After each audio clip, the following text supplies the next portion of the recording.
آگے اللہ تبارک و تعالیٰ نے یہ ارشاد فرمایا کہ یہ کائنات میں پھیلی ہوئی مختلف چیزیں تو پکار پکار کر یہ کہہ رہی ہیں کہ اس کائنات کا خالق، اس کا مالک اور معبود ایک ہی ہے، لیکن بہت سے لوگ ہیں کہ جو ان حقیقتوں کو پہچانے بغیر یا ان حقیقتوں پر غور کیے بغیر اللہ تعالیٰ کے ساتھ دوسروں کو شریک ٹھہراتے ہیں۔ چنانچہ فرمایا وَمِنَ النَّاسِ مَن يَتَّخِذُ مِن دُونِ اللَّهِ أَندَادًا، اس کے باوجود لوگوں میں کچھ وہ بھی ہیں جو اللہ کے علاوہ دوسروں کو اس کی اس خدائی میں شریک قرار دیتے ہیں۔ اندادن ند کی جمع ہے، اور ند کہتے ہیں کسی بھی کے کام میں کسی کا شریک ہو یا ساجھی ہو تو اس کو ند کہا جاتا ہے۔ تو ان لوگوں نے یعنی مشرکین نے اللہ تبارک و تعالیٰ کے ساتھ اس کی خدائی میں کچھ چیزوں کو شریک بنا رکھا ہے، اور اس طرح شریک بنا رکھا ہے کہ یحبونہم کحب اللہ، کہ وہ ان سے ایسی محبت رکھتے ہیں جیسے اللہ کی محبت رکھنی چاہیے۔ تو اللہ تبارک و تعالیٰ فرماتے ہیں کہ والذین آمنوا اشد حبا للہ، اور جو لوگ ایمان لا چکے ہیں وہ اللہ ہی سے سب سے زیادہ محبت رکھتے ہیں۔ تو بتلانا یہ مقصود ہے کہ اللہ تبارک و تعالیٰ کے ساتھ اس کے خدائی کے کاموں میں کسی کو بھی شریک قرار دینا یہ شرک ہے، اور اللہ تبارک و تعالیٰ کی توحید کی خلاف ورزی ہے، اللہ تبارک و تعالیٰ کی عظمت کو نہ پہچاننے کا نتیجہ ہے۔ اور یہ بات جس طرح ان لوگوں پر صادق آتی ہے جو اللہ تعالیٰ کے ساتھ بت پرستی کرتے ہیں، اللہ تبارک و تعالیٰ کے عبادت کے علاوہ بتوں کی پوجا کرتے ہیں، اس پر بھی صادق آتی ہے جو کسی کو اللہ کا بیٹا قرار دیتے ہیں، اور ان لوگوں پر بھی صادق آتی ہے کہ جو کسی مخلوق کے بارے میں یہ کہتے ہیں کہ وہ اللہ تبارک و تعالیٰ کی فلاں خدائی کے کام میں شریک ہے، مثلا فلاں بزرگ اولاد دیتے ہیں، یا فلاں ولی اللہ وہ ہماری بگڑی بنا دیتے ہیں، یا فلاں پیغمبر ہماری بگڑی بنا دیتے ہیں۔ تو یہ تصور اگر اس نیت سے کیا جائے کہ اللہ تبارک و تعالیٰ نے ان بزرگوں کو یا کسی ولی کو یا کسی پیغمبر کو اپنی خدائی کا اختیار دے دیا ہے، تو یہ بھی شرک ہے، اور وہ اس کے اوپر بھی یہ آیت صادق آتی ہے کہ کچھ لوگ وہ ہیں جو اللہ کے سوا دوسرے لوگوں کو یا دوسری چیزوں کو اس کی خدائی میں شریک ٹھہراتے ہیں۔ البتہ اس میں کوئی شک نہیں کہ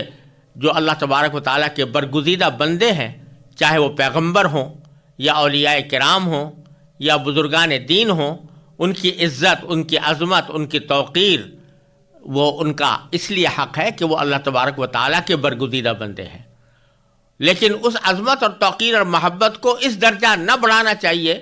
کہ ان کو خدائی کے اختیارات صبور کر دیں کہ یہ ہمارے مشکل کشا ہیں، کارساز ہیں۔ یہ اس قسم کے الفاظ استعمال کرنا یہ اللہ بچائے انسان کو شرک کی سرحد تک پہنچا دیتا ہے، اس لیے اس سے پرہیز کرنا ضروری ہے۔ تو آگے باری تعالیٰ فرماتے ہیں کہ یہ لوگ جو اللہ تعالیٰ کے ساتھ دوسروں کو شریک ٹھہرا رہے ہیں، اور نبی کریم سرور دو عالم صلی اللہ علیہ وسلم نے ان کو جو توحید کا پیغام دیا ہے یا جس چیز کی طرف آپ دعوت دے رہے ہیں، اس کو یہ لوگ اس وقت قبول کرنے سے انکار کر رہے ہیں، لیکن ان کو چاہیے کہ ذرا سا غور کیا کریں، اور کچھ نہیں تو اس بات پر غور کیا کریں کہ جب ان کو کوئی تکلیف پہنچتی ہے تو اس تکلیف کے وقت میں یہ بے ساختہ اگر پکارتے ہیں تو اپنے اللہ کو پکارتے ہیں۔ چنانچہ فرمایا کہ کاش کہ یہ ظالم جب دنیا میں کوئی تکلیف دیکھتے ہیں اسی وقت یہ سمجھ لیا کریں کہ تمام تر طاقت اللہ ہی کو حاصل ہے، جیسے کہ قرآن کریم نے دوسری جگہوں پہ بھی فرمایا ہے کہ جب یہ لوگ سمندر میں تجارت کے لیے سفر کرتے ہیں اور کشتیوں میں چلتے ہیں اور کشتیاں طوفان میں گھر جاتی ہیں، چاروں طرف سے سمندر کی موجیں ان کو آ گھیرتی ہیں اور ان کو بچنے کا کوئی اور راستہ نظر نہیں آتا، تو اس وقت یہ سارے شرکا کو بھول بیٹھتے ہیں جن بتوں کی عبادت کرتے تھے، جو بتوں کے نام رکھ رکھے تھے کہ یہ لات ہے، یہ عزا ہے، یہ حبل ہے، یہ منات ہے، ان سب کو بھول جاتے ہیں اور اس وقت صرف واحد اللہ کو پکارتے ہیں کہ یا اللہ اپنے فضل و کرم سے ہمیں اس مصیبت سے نکال دیجئے اور ہمیں کنارے تک پہنچا دیجئے. لیکن جب کنارے پہنچتے ہیں تو پھر دوبارہ ان بتوں کو پکارنا شروع کر دیتے ہیں اور ان کی مدد لینا شروع کر دیتے ہیں. تو باری تعالیٰ فرما رہے ہیں کہ اگر یہ ہر تکلیف کے موقع پر جب تکلیف ان کو کوئی پہنچتی ہے تو یہ اگر اللہ تبارک و تعالیٰ کی قدرت کا اس وقت احساس کریں کہ ساری قوت اللہ کے قبضے میں ہے. جب ساری قوت اللہ کے قبضے میں ہے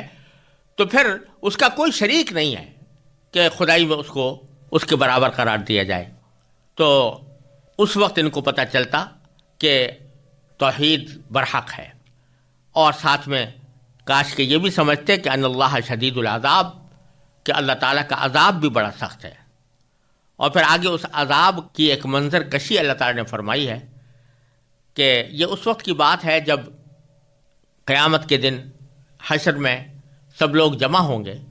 تو اس میں کچھ لوگ وہ ہوں گے کہ جو اپنی قوم کے، اپنے قبیلے کے، اپنے خاندان کے یا اپنی بستی کے سردار سمجھے جاتے تھے، اور کچھ لوگ وہ ہیں جو ان کے پیروکار سمجھے جاتے تھے. اور یہ عموماً ہوتا رہا ہے کہ جب کسی قوم کے سردار کسی غلط عقیدے پر یا کسی غلط عمل پر کاربند ہوتے تو ان کے جو بستی کے رہنے والے عام لوگ ہیں وہ بھی ان کو دیکھ دیکھ کر انہی کا عقیدہ اختیار کرتے اور انہی کے طریقہ کار کو درست قرار دیتے. تو گویا دوسرے الفاظ میں یوں کہہ لیں کہ جو سردار ہوتے تھے یا پیشوا ہوتے تھے وہ ان کو لے کر گئے گمراہی کی طرف. تو جب وہاں قیامت کے دن یہ منظر سامنے آئے گا کہ یہ ہمارے سردار بھی گمراہ تھے اور انہوں نے بھی ہمیں غلط راستہ دکھایا تھا اور ہم تو ان کے پیچھے چل کر گمراہی میں پڑ ہی گئے تھے، تو وہاں پر یہ لوگ جنہوں نے کہ اپنے سرداروں کی پیروی کی تھی وہ یہ کہیں گے کہ ہم میں جو کچھ بھی گمراہی آئی وہ ہمارے ان سرداروں کی وجہ سے آئی. تو اس موقع پر وہ جو سردار ہیں وہ کہیں گے کہ نہیں یہ گمراہی ہماری وجہ سے نہیں آئی اور ہم بالکل اس بات سے بری ہیں کہ ہم نے تمہیں گمراہ کیا تھا. اس کی منظر کشی اللہ تعالیٰ فرما رہے ہیں کہ اذ تبرأ الذین اتبعوا، جب وہ پیشوا جن کے پیچھے یہ لوگ چلتے رہے ہیں اپنے پیروکاروں سے مکمل بے تعلقی کا اعلان کریں گے، یعنی اعلان کر دیں گے جی ہمارا ان سے کوئی تعلق نہیں، ہم نے ان کو گمراہ نہیں کیا تھا. اور ورأوا العذاب، اور یہ سب لوگ عذاب کو اپنی آنکھوں کے سامنے دیکھ لیں گے. وتقطعت بہم الاسباب، اور ان کے تمام باہمی رشتے کٹ کر رہ جائیں گے. یعنی دنیا میں تو صورت یہ تھی کہ ایک سردار تھا اور دوسرا اس کا پیروکار تھا، ایک پیشوا تھا اور دوسرا اس کا متبع تھا، یا ایک استاد تھا دوسرا اس کا شاگرد تھا. وہاں یہ سارے رشتے کٹ کر رہ جائیں گے. یعنی اب استاد اپنے استاد ہونے سے انکار کر دے گا اور یہ ماننے سے کے لیے تیار نہیں ہوگا کہ میں نے اس کو غلط سبق پڑھایا تھا. اور آگے فرمایا کہ وقال الذین اتبعوا، وہ لوگ جنہوں نے ان بڑوں کی پیروی کی تھی وہ کہیں گے کہ لو ان لنا کرۃ، کہ کاش ہمیں ایک مرتبہ پھر دنیا میں لوٹنے کا موقع دے دیا جائے. فنتبرأ منہم، تو ہم بھی ان پیشواؤں سے اسی طرح بے تعلقی کا اعلان کریں کما تبرؤوا منا، جیسے کہ آج انہوں نے ہم سے بے تعلقی کا اعلان کیا ہے. یعنی جب وہ دیکھیں گے کہ ہمارا سارا بھروسہ تو ان سرداروں پر تھا اور آخرت میں جا کر ان سارے سرداروں نے ہماری پیشوائی سے دستبرداری اختیار کر لی اور کہہ دیا کہ ہمارا ان سے کوئی تعلق نہیں ہے، تو گویا ایک طرح سے طوطا چشمی سے کام لیا. تو ان متبعین میں یا پیروکاروں میں یا چھوٹے لوگوں میں یہ خیال پیدا ہوگا اور یہ ان کے دل میں خواہش ہوگی کہ کاش ایک مرتبہ پھر ہم دنیا میں جائیں اور پھر جب یہ سردار ہمیں اپنی طرف بلائیں تو ہم اس وقت ان سے اپنی بے تعلقی کا اسی طرح اعلان کر دیں جیسے کہ آج انہوں نے ہم سے بے تعلقی کا اعلان کیا ہے. باری تعالیٰ فرماتے ہیں کذالک یریہم اللہ اعمالہم حسرات علیہم، اسی طرح اللہ تعالیٰ ان کو دکھا دے گا کہ ان کے اعمال ان کے لیے حسرت ہی حسرت بن چکے ہیں. یعنی اب یہ حسرت تو ہوگی اور یہ تمنا بھی ہوگی کہ کاش ایک مرتبہ دوبارہ پھر دنیا میں ہم چلے جائیں، لیکن یہ ایسی حسرت ہے جس کے پورا ہونے کا کوئی راستہ نہیں. کیوں؟ اس لیے کہ وما ہم بخارجین من النار، وہ کسی صورت دوزخ سے نکلنے والے نہیں ہوں گے. یعنی ان کی یہ خواہش کہ ہم ایک مرتبہ دوبارہ چلے جائیں اور دوبارہ دنیا میں جا کر ہم اپنے حالات درست کر لیں اور ان سرداروں سے مکمل بے تعلقی کا اعلان کر لیں، یہ خواہش پوری ہونے والی اس لیے نہیں کہ یہ جہنم سے نکلنے والے نہیں ہیں، جہنم سے نکلیں گے نہیں.